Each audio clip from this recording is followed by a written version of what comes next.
پچھلے درس قرآن و حدیث میں انبیاء علیہم السلام پر ایمان کے سلسلہ میں گفتگو ہوئی تھی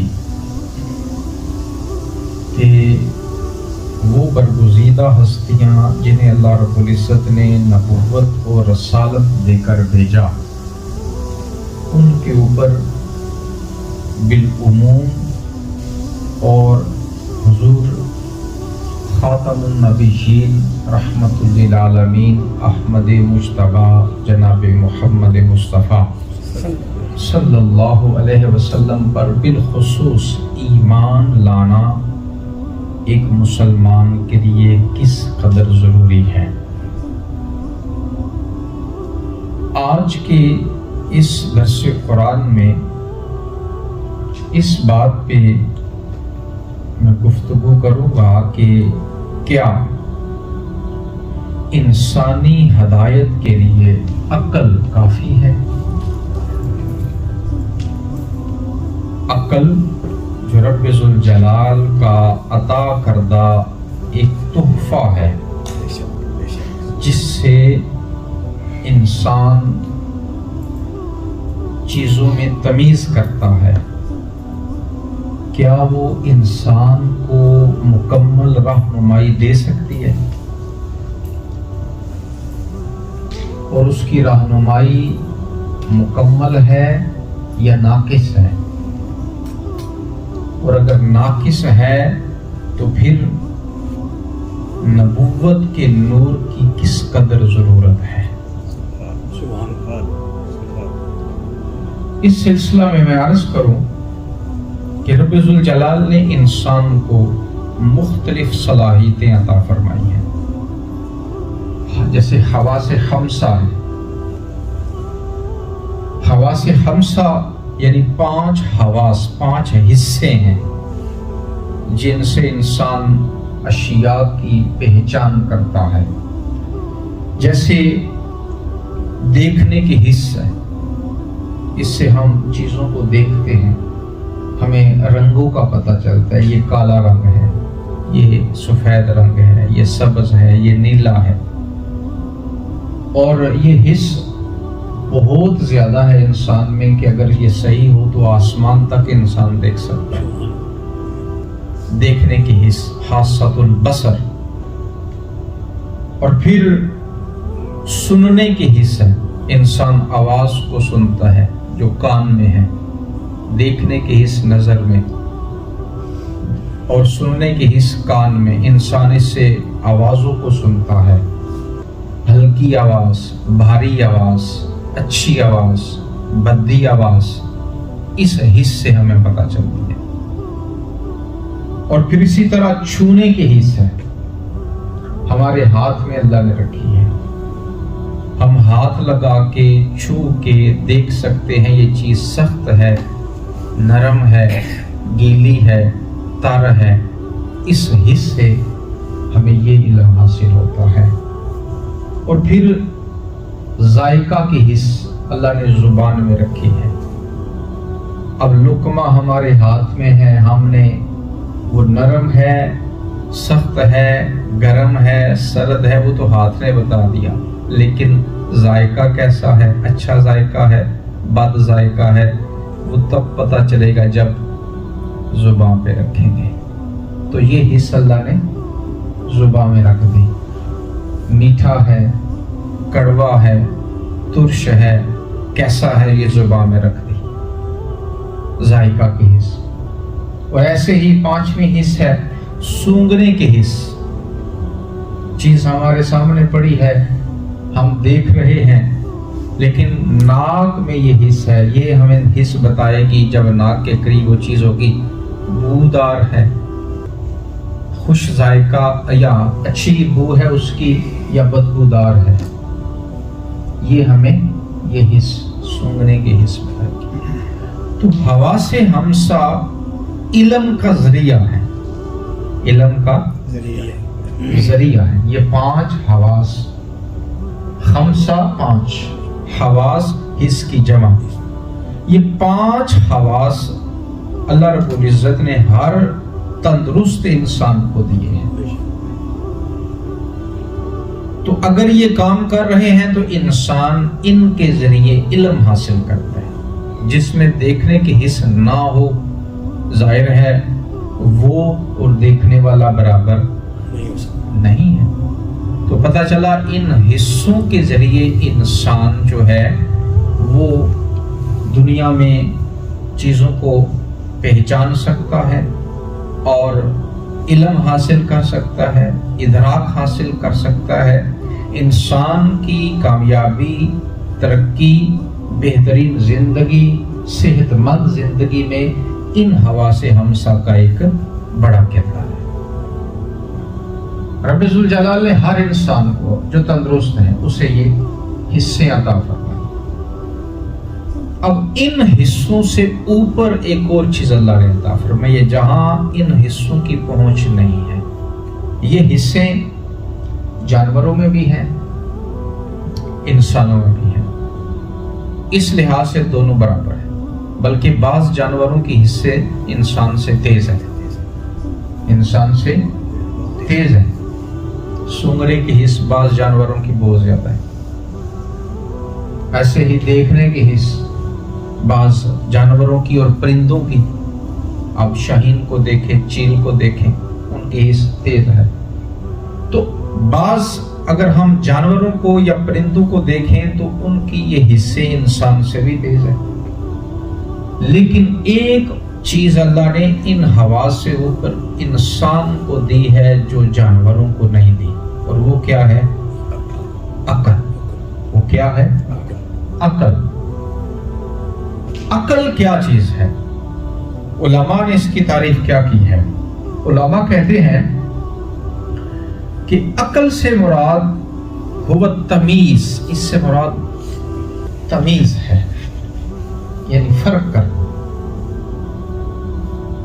وَبِهِ يَفْتَرِقُ الْإِنسَانُ عَنْ سَائِرِ الْأَحْيَاءِ. چیزوں میں انسان تمیز کرتا ہے، اس کی وجہ سے فرق کرتا ہے.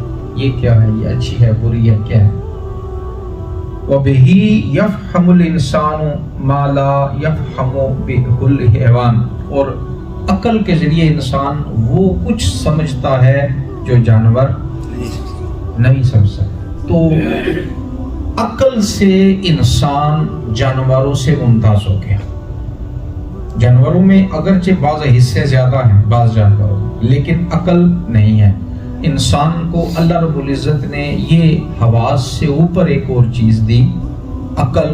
اس سے انسان جانوروں سے اوپر ہو گیا، ممتاز ہو گیا. اور عقل کی وجہ سے انسان کو کہا جاتا ہے اشرف المخلوقات. اس عقل کی وجہ سے. یہ عقل جو ہے اس کا لغوی معنی ہے کسی چیز کو باندھنا.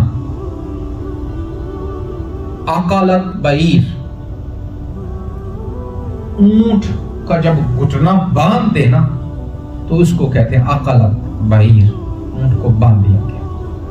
اقال اس رسی کو کہتے ہیں جس سے اونٹ کو یا گھوڑے کو یا دیگر جانور کو باندھا جاتا ہے، اس کو اقال بولتے ہیں. بنگا ہماری زبان میں کہتے ہیں بنگا، اس کو اقال بولتے ہیں عربی میں. عقل کا مطلب ہے باندھنا، روکنا. کیا مطلب؟ عقل اچھی چیز یا بری چیز میں تمیز بھی سکھاتی ہے، اور پھر عقل اصل میں وہ ہے عقل سلیم جو انسان کو برائی سے روکے. عقل ہے یہ دل ہے نا، نفس انسان گزر رہا ہے، یہ چیز دیکھی، اس پہ بھی دل کا یہ لے لو، آگے گیا اس سے یہ بھی کر لو، آگے گیا یہ بھی کر لو. النفس کالطفل، نفس انسان کا یہ بچے کی طرح ہے. بچہ جیسے جو چیز دیکھتا ہے مانگتا ہے، تو انسان بھی ایسے ہے. اب یہ بھی لے لوں، یہ بھی لے لوں، یہ بھی لے لوں، یہ ساری چیزیں. اب جب نفس انسان کی خواہش یہ کہتی ہے یہ لے دو، یہ لے دو، یہ کر دو، یہ کر دو، تو پھر یہ عقل روکتی ہے. نہیں، یہ تمہارے کس کا، اس کا کیا فائدہ؟ یہ لوگ اس میں خرچہ زیادہ ہے، تمہاری جیب بھی زیادہ. یہ ساری چیزیں کون بتاتی ہے؟ عقل. تو عقل یہ بتاتی ہے کہ نہیں، ضرورت کی چیز کیا ہے صرف وہ لو، اتنی لو. یہ ساری چیزیں عقل ہمیں بتاتی ہے. تو عقل جو ہے اس کے بارے میں فلاسفہ نے یعنی ارسطو نے تعریف اس کی یہ کی ہے کہ وَهُوَ الْإِسْتِعْدَادُ الْمَحْضُ لِإِدْرَاكِ الْمَعْقُولَاتِ، یہ ایک انسان کے اندر ایک استعداد ہے، قوت ہے، طاقت ہے جو چیزوں کو سمجھنے اور ان کا ادراک کرنے میں مدد دیتی ہے۔ اس لیے کہتے ہیں راجل عاقل، عقل مند آدمی جس کے معاملات بڑے عمدہ ہوں اور رائے بڑی متوازن ہو، بڑی متوازن رائے، بڑی اچھی مناسب بات کرنے والا شخص، موقع محل کے مطابق بات کرنے والا شخص، اسے کہتے ہیں بڑا عقل مند انسان ہے، رجل عاقل۔ اب یہ عقل اللہ رب العزت نے انسان کو عطا کی جو جانوروں میں نہیں، حواس خمسہ بھی دی ہے، عقل بھی دی، اور اس عقل کا رب ذوالجلال نے قرآن میں 49 مرتبہ ذکر کیا۔ کتنی مرتبہ؟ 49 مرتبہ ذکر کیا مختلف طریقوں سے، جیسے کہ جو میں نے آیت اللہ رب العزت کی قرآن سے آپ کے سامنے پڑھی کہ ان فی خلق السماوات والارض، بے شک آسمانوں اور زمین کی تخلیق میں، واختلاف اللیل والنہار، اور رات اور دن کے بدلنے میں، والفلک التی تجری فی البحر بما ینفع الناس، اور سمندر میں چلنے والی کشتی میں جس میں لوگوں کا فائدہ ہے، وما انزل اللہ من السماء من ماء، اور آسمانوں سے جو اللہ نے بادل نازل کیے، بارش نازل کی، پانی نازل کیا، فاحیا بہ الارض بعد موتها، اور زمین کو بنجر ہونے کے بعد اللہ نے زرخیز کیا، خوشحال کیا، زندہ کیا، اس میں فصلیں اگی، وبث فیہا من کل دابہ، پھر زمین میں اللہ نے ہر طرح کے جانور پھیلائے، چیزیں پھیلائیں، وتصریف الریاح والسحاب المسخر بین السماء والارض، اور ہواؤں کے چلنے میں، اور بادل جو آسمان اور زمین کے درمیان لٹک رہے ہیں، یہ ساری چیزیں، آسمان، زمین، ہوائیں، یہ ساری چیزیں جو اللہ تعالیٰ نے بنائی ہیں، لآیات لقوم یعقلون، انسان جو عقل والا ہے، وہ قوم جو عقل والی ہے، ان کے لیے تو بڑی نشانی ہے اللہ، بڑی۔ تو یہ چیزیں انسان غور کرے، یہ سورج کب سے ایک لائن پہ چل رہا ہے، ایک رفتار سے چل رہا ہے، تسلسل کے ساتھ چل رہا ہے، طلوع و غروب اس کا ہو رہا ہے، چاند ہر رات کو نکلتا ہے، ستارے ہر رات کو نکلتے ہیں، یہ پہاڑ، یہ زمین، یہ سمندر، یہ سارا کچھ یہ بے فائدہ تو نہیں۔ اگر عقل سے انسان غور کرے، سوچے، تو انسان کو رب کی پہچان بڑی آسانی سے ہو جاتی ہے، بڑی آسانی سے ہو جاتی ہے۔ تو کسی نے ایک بوڑھی عورت سے پوچھا کہ تجھے رب کی معرفت کیسے حاصل ہوئی؟ اس نے کہا میں چرخہ چلاتی ہوں سود کاٹنے کے لیے، جب تک اسے نہ چلاؤں سود کاٹ نہیں کاٹ سکتی، جب میرا اتنا سا چرخہ میرے ہاتھوں کے بغیر چل نہیں سکتا، اتنی بڑی کائنات اس مالک و خالق کے بغیر کیسے ایک نظم کے ساتھ، ایک سسٹم کے ساتھ چل سکتی ہے، کیسے چل سکتی ہے؟ تو انسان عقل سے کام لے، اگر غور و فکر کرے، تو کائنات کے ہر ذرے میں خدا کی نشانی پوشیدہ ہے، خدا کی نشانی نظر آتی ہے کہ ہر چیز میں خدا کی نشانی موجود ہے۔ اتنا بڑا سمندر لیکن ایک حد میں ہے، اتنے بڑے پہاڑ، اتنا بڑا آسمان بغیر ستون کے، تو خدا ہے جس نے یہ سارا کچھ کیا۔ تو یہ عرض کر رہا ہوں کہ یہ عقل جو ہے انسان اس سے غور کرے، اور غور کرنے کی انسان کو دعوت دی، میں نے عرض کیا 49 مرتبہ، تاکہ تم غور کرو، لعلکم یتفکرون، لعلکم تتدبرون، لعلکم تعقلون، لعلکم یعقلون، تاکہ تم غور کرو، تاکہ وہ سمجھے، تاکہ وہ سوچے، تاکہ وہ یفقہون، کوئی انہیں سمجھ آئے۔ تو بار بار قرآن یہ کہتا ہے۔ اب دنیا کی ترقی دیکھیں آپ، آج دنیا میں کتنی ترقی ہے، یہ کس کی بدولت ہے؟ عقل کی وجہ سے. آج سائنس کہاں تک پہنچ گئی؟ چاند سے اوپر جا رہی ہے، فضائیں مسخر، ہوائیں مسخر ہو چکی ہیں، سیٹلائٹ سسٹم آ چکا ہے. آپ یہاں سے بیٹھ کے دنیا کے دوسرے کونے میں بندہ موجود ہے، 1 منٹ میں کالم لائی، اس سے بات کر لی، بات ہی نہیں کر لی، دیکھ بھی دیا. یہ کیا ہے؟ سائنسی ترقی. پہلے انسان وہ سفر جو 6 ماہ میں کرتا تھا، آج گھنٹے 1.5 میں 2 گھنٹے میں کر رہا ہے. یہ عقل ہے نا. آج سمندر کی تہ میں جا رہا ہے، آسمانوں کی طرف اڑ رہا ہے، تو یہ عقل ہے. تو انسانی ترقی میں انسان کی عقل کا بہت بڑا کردار ہے. اور پھر یہ عقل جتنی اچھی ہوگی، زیادہ ہوگی، آپس کے معاملات اتنے عمدہ ہوتے ہیں. عقل بتاتی ہے بڑے سے بات کیسے کرنی ہے، عقل بتاتی ہے چھوٹوں سے کیسے پیش آنا. عقل مند انسان دیکھتا ہے کہ معاشرے کے لوگوں کے ساتھ، ہمسایوں کے ساتھ کیسے رہنا سہنا ہے، معاملات کیسے کرنے ہیں، بات چیت کیسے کر، یہ ساری چیزیں عقل سے ہی آتی ہیں. تو عقل کا ایک اور بڑا اہم کردار کہ معرفت الہی کا ذریعہ ہے. خدا کی پہچان بھی اسی عقل سے، جیسے میں نے پہلے عرض کیا کہ انسان ان نشانیوں پہ جو زمین پہ آسمانوں میں بکھری ہوئی ہیں غور کرتا ہے تو اللہ کی پہچان حاصل ہوتی ہے. تو عقل جو ہے اس کا ایک بڑا کردار. لیکن اب سوال اگلا، کیا عقل انسان کو مکمل ہدایت دے سکتی ہے؟ تو جواب ہے نہیں. جواب ہے نہیں. کیوں؟ عقل کے پوزیٹیو پہلو جو میں نے عرض کیے. اب اگر نیگیٹیو کی طرف جائیں تو ہم دیکھتے ہیں کہ عقل اگر نور نبوت سے محروم ہو تو پھر کیا ہوتا ہے؟ عقل شک پیدا کرتی ہے. عقل شک پیدا کرتی ہے. اور آپ ہسٹری کو دیکھیں، اکثر فلاسفر اور سائنسدان وہ بے دین اور ملحد ہو گئے. صحیح اس دور کے دیکھ لیں، پیچھے دیکھ لیں، اکثر، بلکہ تقریباً کہہ لیں گے 95, 90, 80, 99% بہت کم ہوں گے جو صحیح دیندار بھی تھے، بلکہ تقریباً اکثر جو ہے وہ بے دین ہوئے. کیوں؟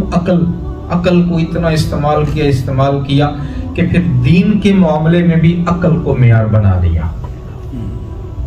ہر چیز میں شک، تو ملحد، اکثر سائنسدان پھر ملحد. پھر جب شک آ گیا تو کہنے لگے کہ اسے کاریگر نے بنایا، کاریگر کو خدا نے بنایا. خدا کو چلو مانتے ہیں، خدا کو کس نے بنایا؟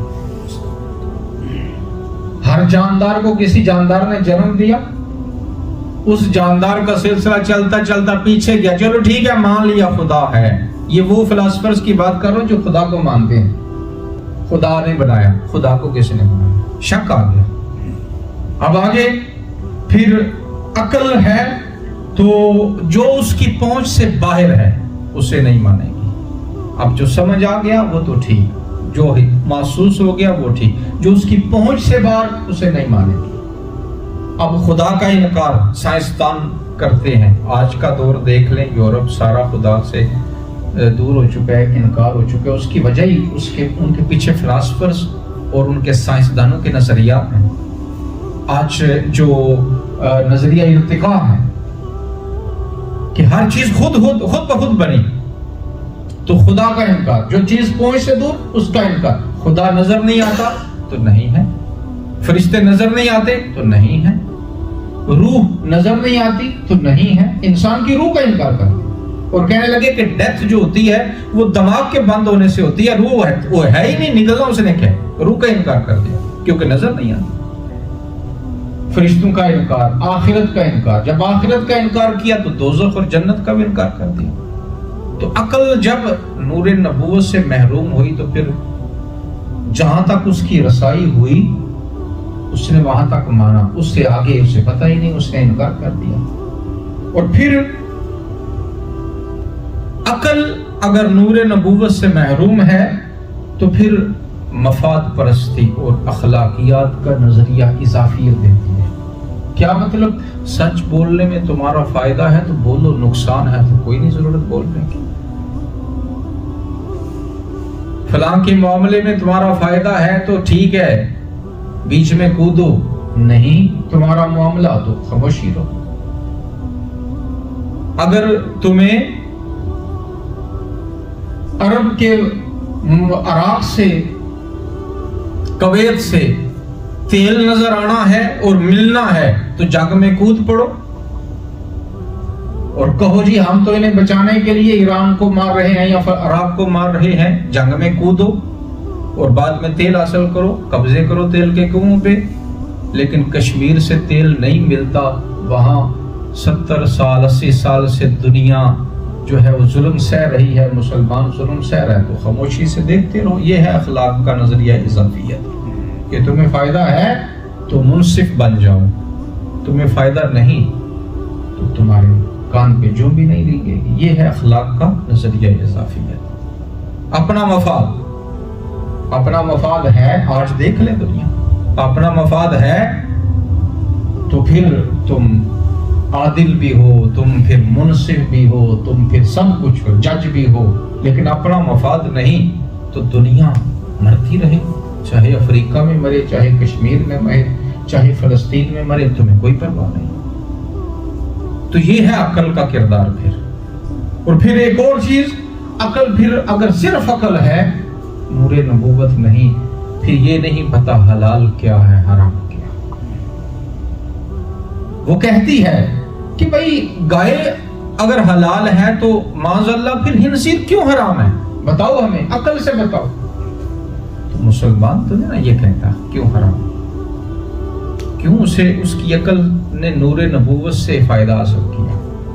تو جسے نور نبوت سے محرومی ہوئی وہ پھر پوچھے گا بھئی کیوں حرام ہے، مجھے تو نہیں سمجھ آ رہی، تو پھر اس کے لیے حلت و حرمت بے معنی ہوگی اگر صرف عقل ہے۔ اس لیے عقل ایک کمال کا جوہر ہے انسان میں، لیکن اس کا کمال تب ہی انسان کو ملتا ہے جب یہ خود نور نبوت سے روشن ہوتی ہے۔ کیونکہ اگر آپ دیکھیں ہندوستان پاکستان میں، ہمارا تعلق اس ایریا سے ہے، ہندوستان پاکستان کی تاریخ میں علامہ اقبال جتنا عقل مند انسان نہیں دیکھا، اتنا بڑا فلسفر، اتنا بڑا عقل مند انسان۔ وہ کیا کہتا ہے علامہ اقبال رحمۃ اللہ علیہ؟ وہ فرماتے ہیں کہ عقل ایک ناتمام چیز ہے جو حقیقت تک پہنچنے کے لیے یقینی راستہ نہیں، اور بلکہ فرماتے ہیں گزر جا عقل سے آگے کہ یہ نور چراغ راہ ہے منزل نہیں ہے، راستے کا چراغ ہے پر منزل نہیں ہے۔ اور فرماتے ہیں کہ عقل گو آستان سے دور نہیں مگر اس کی تقدیر میں حضور نہیں۔ آستان کے قریب ہے لیکن حضوری نہیں اسے ملتی، حضوری نہیں ملتی۔ اور فرماتے ہیں کہ عقل عیار ہے سو بھیس بدل دیتی ہے۔ وہ میں نے عرض کیا نا، اخلاق کا نظریہ یا اضافیت، جہاں فائدہ ادھر کی ہو گئی۔ عقل عیار ہے سو بھیس بدل لیتی ہے، عشق ہے عشق بیچارہ نہ ملا نہ ظاہر نہ حکیم۔ عشق کو اس چیز سے کوئی تعلق نہیں، وہ تو یار سے وفا بس لگاتا ہے۔ وہ یار سے جس کے ساتھ محبت تعلق ہو گیا، اس سے تک وفا، اس کے نزدیک سود و زیاں پھر بے معنی ہو جاتے ہیں۔ تو حضرت منصور حلاج سے کسی نے پوچھا محبت کیا ہوتی ہے، عشق کیا ہوتی ہے، وفا کیا ہوتا ہے؟ تو پوچھنے والے نے جب پوچھا تو جواب نہ دیا، آپ نے فرمایا کل آنا۔ جب وہ نعرہ لگایا نا اور پھر فتویٰ لگ گئے، ظاہر بھی لوگوں نے پھر فتوے لگائے، بادشاہ نے حکم دے دیا ٹھیک ہے سلی پہ چڑھا دیں۔ جب دوسرے دن انہیں لے کر جا رہے تھے اور لوگ پتھر مار رہے تھے، جہاں جگہ پہ پتھر لگ رہے تھے، خون نکل رہا تھا اور پھانسی گھاٹ کی طرف لے کے جا رہے تھے نا، تو وہ جو کل جنہوں نے سوال کیا تھا نا کہ عشق کیا ہوتا ہے، محبت کیا ہوتی ہے، وفا کیا ہوتی ہے، تو وہ دوبارہ آئے تو انہوں نے کہا کہ منصور جاتے جاتے میرے سوال کا جواب تو دیجئے. فرمایا عمل سے دے رہا ہوں. یہ ہے وفا. عشق بیچارہ نہ ملا نہ زاہد نہ حکیم. تو یہ کہنا، یہ دیکھنا، یہ ہے جواب کہ یار سے وفا یہی ہے نا. تو فرمایا کہ علامہ نے خود بلکہ اپنے بارے میں فرمایا خرد کی گتھیاں سلجھا چکا ہوں میں. اتنا بڑا کلمہ انسان کہہ رہا ہے، خرد کی گتھیاں سلجھا چکا ہوں میں، میرے مولا مجھے صاحب جنوں کر. یعنی میرے مولا تو نے عقل تو بڑی دی اور میں نے بڑا فلسفہ دیا دنیا کو، مشرق و مغرب میرے فلسفے کو مانتا ہے. میں تجھ سے عشق مانگتا. اب تجھ سے عشق کیا ہے جو اقبال بار بار مانگ رہے ہیں، اور وہ کیا ہے؟ وہ ہے در نبوت سے جڑنا. در نبوت سے جڑنا. بلکہ خود اقبال کہتے ہیں کہ عشق دم جبرائیل، عشق دل مصطفیٰ، عشق خدا کا رسول، عشق خدا کا کلام. اور فرماتے ہیں صدق خلیل بھی ہے عشق، صبر حسین بھی ہے عشق، مارکہ وجود میں بدر و حنین بھی ہے عشق. فرمایا عقل ٹھیک ہے لیکن عشق بھی حاصل کرو. کیوں؟ جو عشق میں جرت ہے وہ عقل میں نہیں. اور فرماتے ہیں کہ بے خطر کود پڑا آتش نمرود میں عشق. وہ جو آتش نمرود اتنی بڑی آگ تھی، اس میں جو کودا تھا وہ عقل نہیں کودی تھی، عشق کودا تھا. بے خطر کود پڑا کیونکہ عقل نفع و نقصان دیکھتی ہے، عشق نفع و نقصان نہیں دیکھ سکتا. وہ تو یار سے وفا دیکھتا ہے. تو بے خطر کود پڑا آتش نمرود میں عشق، عقل ہے محو تماشائے لب بام ابھی. تو اس لیے جو علامہ نے فرمایا کہ بلکہ فرمایا کہ خرد نے مجھ کو عطا کی نظر حکیمانہ، یعنی عقل کی وجہ سے مجھے حکمت حاصل کی ہوئی، لیکن سکھائی عشق نے مجھ کو حدیث رندانہ. تو عقل بھی ضروری لیکن حدیث رندانہ بھی ضروری، عشق بھی ضروری.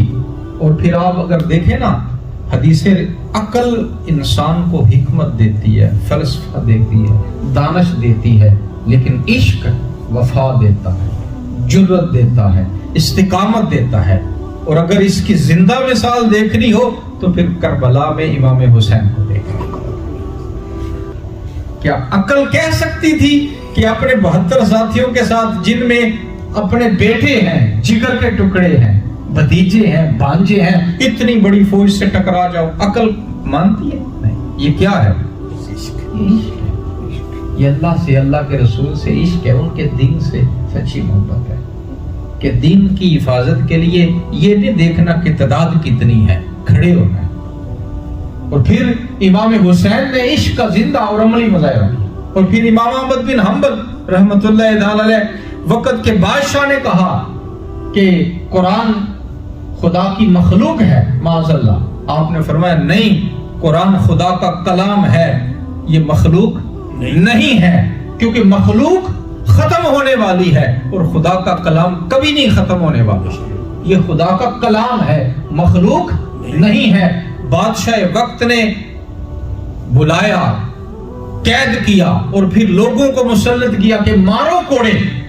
حضرت امام احمد بن حنبل فرماتے ہیں مجھے ایسے ایسے کوڑے لگے، اگر ہاتھی کو لگتے تو وہ بھی ریزہ ریزہ ہو جاتا، لیکن آپ کے پائے استقامت میں جنبش نہیں آئی.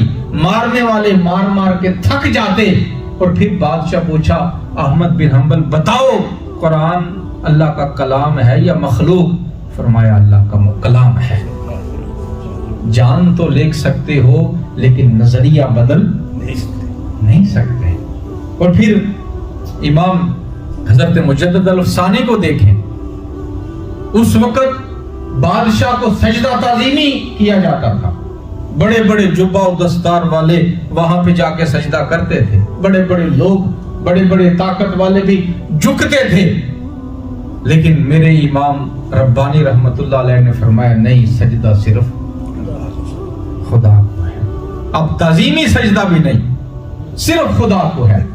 بادشاہ نے بلایا، فرمایا اسے بلایا جائے، اور ان بادشاہ کے وزیر و مشیروں نے کہا کہ جو دربار میں آتا ہے راستہ تو اس پہ وہاں پہ جو دروازہ لگایا جائے وہ چھوٹا لگایا جائے، کھڑکی نما، تاکہ جب جھکیں گے سار آگے کریں گے، جھکیں گے تو ہم کہیں گے دیکھو سجدہ تو کر لیا، جھک تو گئے۔ لیکن اللہ نے بصیرت دی تھی نا، اللہ نے بصیرت دی، جب میرے امام ربانی آئے تو پہلے کھڑکی میں سر کرنے کے بجائے پہلے پاؤں آگے کیے۔ یہ کہاں سے آیا؟ یہ عشق ہے۔ عقل نہیں اس بات کو کہتی کہ جہاں پہ گردن کٹتی نظر آ رہی ہو وہاں ایسے کام کرو، وہاں ایسے کام کون سکھاتا ہے؟ عشق سکھاتا ہے۔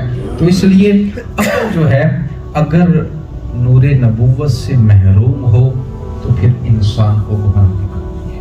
یہی وجہ ہے آج دیکھیں عقل ہے، انسان اپنی عقل کے ذریعے کہاں تک پہنچ گیا، لیکن اسی عقل کے ذریعے، جیسا کہ میں نے پہلے کیا کہ حلال و حرام میں تمیز نہیں، آج عقل نے کہہ دیا کہ اگر تمہارے کسی معاملہ سے کسی کو نقصان نہیں تو کرتے رہو، اور اسی وجہ سے آج زنا بالرضا جائز ہو گیا۔ آج دیکھ لیں معاشروں، اگر ہوموفیلیا جائز ہو گیا، یعنی اگر لڑکا لڑکی یا آپس میں وہ دونوں راضی ہیں تو دوسرے کو کوئی اختیار نہیں کوئی بات کرنے کا۔ تو یہ عقل نے سارے ہیلے سکھائے، لیکن نبوت کیا کہتی ہے؟ نبوت کہتی ہے کہ عقل اصل میں وہی ہے جو نور نبوت سے روشن ہے۔ اور پھر میں آخری بات عرض کر کے ختم کرتا ہوں، جب عقل نور نبوت سے روشن ہوتی ہے تو پھر دیکھیں جنگ یرموک کا واقعہ ہے، حضرت حذیفہ اس جنگ میں شریک ہیں، حضرت خالد بن ولید کمانڈر ان چیف، اور جب جنگ وہ ختم ہوئی تو حضرت حذیفہ اپنے کزن کو، چچا زاد بھائی کو تلاش کرنے کے لیے زخمیوں میں جاتے ہیں کہ دیکھیں زندہ ہیں، شہید ہو چکے ہیں، پانی کی ایک چھاگل ہے پاس، پانی ہے پاس کہ جہاں ملیں گے پانی پلاؤں۔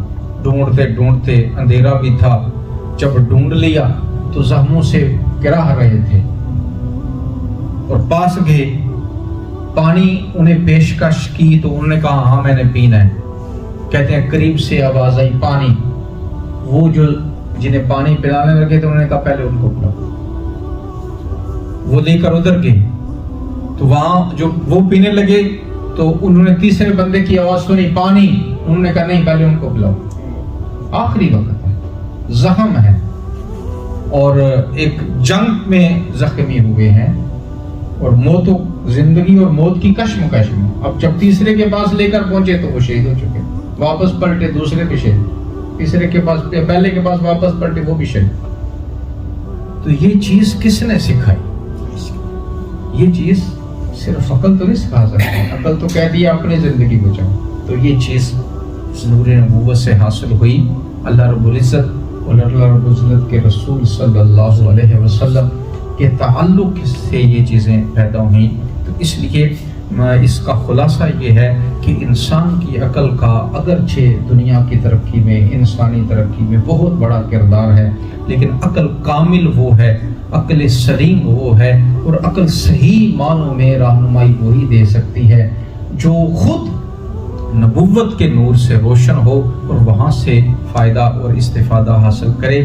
اللہ رب العزت سے دعا ہے کہ اللہ رب العزت ہمیں وہ عقل عطا فرمائے جو نور نبوت سے روشن ہو۔ وما علینا الا البلاغ۔